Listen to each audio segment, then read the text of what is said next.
राहुल गांधी बोलते बोलते क्या सिख समुदाय वाले बयान पर आपको लगता है कि फिसल गए, कहीं थोड़ा स्लिप कर गए और इसीलिए बीजेपी को मौका मिल गया? देखिए, राहुल गांधी ये ना भी बोलते तो भी चर्चा हम लोग कर रहे होते, क्योंकि वो पूरा एक शेर है ना कि वो कत्ल भी करते हैं तो चर्चा नहीं होती, वहाँ भी करते हैं तो हो जाते हैं बदनाम। हाँ। तो लेकिन शेर तो मैं दूसरा पढ़ना चाह रहा हूँ, ये तो मैं चूंकि आपने सवाल पूछ दिया उस पर है। हाँ। दरअसल ये जो शेर पढ़ रहा हूँ सारे नेताओं के लिए है। हाँ। कि भाई अपने अपने मुद्दों पर डटे रहो, समझे। खुद चिराग बन के जल वक्त के अंधेरों में, खुद चिराग बन के जल वक्त के अंधेरों में, खैरात के उजालों से कभी रोशनी नहीं होती। क्या बात है। तो भाई जो आपके अपने मुद्दे हैं उन मुद्दों पर डटे रहिए, दूसरों के मुद्दों पर जा करके आप रोशनी करेंगे तो उससे रोशनी होगी नहीं। राहुल गांधी क्या कह रहे हैं वो राहुल गांधी जाने, मोदी जी ने विदेश में जाकर क्या कहा वो मोदी जी जाने। देश की जनता को जिसके पक्ष में खड़ा होना है खड़ी होती रहेगी। वो अपने बयानों के बाद, जब मोदी जी के जिन बयानों की चर्चा सुरेंद्र राजपूत कर रहे थे, उनके बावजूद भी मोदी जी देश में चुनाव लड़े और 283 से 303 पहुँच गए थे।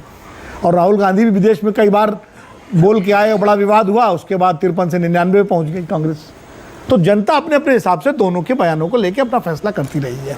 हम लोग बहस करते करते जहाँ तक राहुल गांधी के सिख वाले बयान की बात है, थोड़ा सा बचते ज़्यादा अच्छा रहता। उन्होंने, ये मैं कहूँगा, हालांकि उन्होंने जो बात कही होगी है, जो उसका आशय रहा होगा कि भाई जिस तरह रिलीजियस माइनॉरिटीज़ पर कुछ कथित रूप से हमले होते हैं, जैसे खासकर काऊ विजिलेंटर्स वगैरह जो है, तो उस तरह के लोगों में आशंकाएँ हैं, लेकिन उनको सिखों पर सीधे न कहते ज़्यादा बेहतर होता है। चूँकि वहाँ ज़्यादातर मुझे लगता है ऑडियंस में पगड़ियाँ दिखाई पड़ी होंगी उनको, सिख लोगों की, तो उनको लगा होगा कि इनको एड्रेस करना। नेता लोग अक्सर ऐसा करते हैं कि सामने जो समुदाय बैठा होता है उसका उदाहरण दे के उसका विश्वास जीतने की कोशिश करते हैं। तो लेकिन अगर वो इस तरह से न करते तो ज़्यादा बेहतर होता।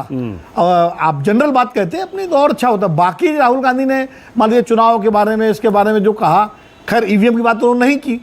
उन्होंने ये कहा कि अकाउंट फ्रीज कर दिए गए, रिसोर्सेज के मामले में बीजेपी हमसे बहुत आगे थी, ये सब बातें कही। और एडीआर ने जो कहा है, तो वो बातें सब पब्लिक डोमेन में पहले भी कही जा चुकी हैं। और आज के ज़माने में, इंटरनेट के ज़माने में, आप यहाँ बोलें, दिल्ली में बोले, छपरा में बोले, या आसनसोल में बोले, या न्यूयॉर्क में बोले, या जर्मनी में बोले, सब जगह फैल जाता है वो यूट्यूब पे।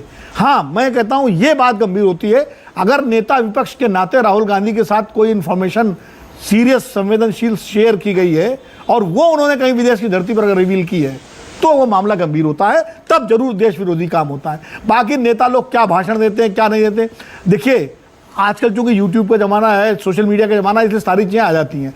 वरना पहले भी दूसरे नेता जब जाते रहे होंगे, वो भी इंडियन डायस्पोरा को एड्रेस करते होंगे तो अपनी बात कहते होंगे, उसमें वो तत्कालीन सरकारों की आलोचना भी करते रहे होंगे। लेकिन चूंकि उस समय सारी चीज़ें आती नहीं थी और लोकल मीडिया में छप कर रह जाती थी, इसलिए यहाँ बहस नहीं होती थी, पता नहीं चलता था। अब बहस होती है, पता चलता है। तो मुझे लगता है ये एक रीज़न है। लेकिन फिर भी चाहे राहुल गांधी हो, चाहे कोई भी नेता हो, देश का जो भी नेता अगर बाहर जाए तो थोड़ा सोच के, समझ के, संयम के साथ बोले तो ज़्यादा बेहतर होता है और अच्छा होता है। लेकिन ये भी सही है कि अगर राहुल गांधी वहाँ जाके क्या तारीफ करने लगेंगे जाकर क्या सरकार की, कि नहीं साहब, उन्होंने एक बात तो कही कि मैं मोदी जी से मैं नफरत नहीं करता, मैं, मेरा पॉइंट ऑफ व्यू अलग है, उनका पॉइंट ऑफ व्यू अलग है, हम लोग एक दूसरे के पॉइंट ऑफ व्यू के खिलाफ हैं, मैं उसके सहमत नहीं हूँ, लेकिन उनका मैं नफरत नहीं करता। तो इसकी तो कम से कम स्वागत करना चाहिए अजय आलोक जी को, इस बयान का। आप उसकी आलोचना करिए, बिल्कुल इसका स्वागत करिए कि भाई चलो एक बात तो कम से कम उन्होंने ठीक कही, पॉजिटिव कही। लेकिन मैं ये कहूँगा कि राहुल गांधी अगर जाएंगे तो वही बोलेंगे जो यहाँ बोलते हैं। मोदी जी अगर जाएंगे विदेश, या नड्डा जी जाएंगे, अमित शाह जी जाएंगे, वो भी कांग्रेस के बारे में, पूर्ववर्ती सरकारों के बारे में वही बोलेंगे जो यहाँ बोलते हैं।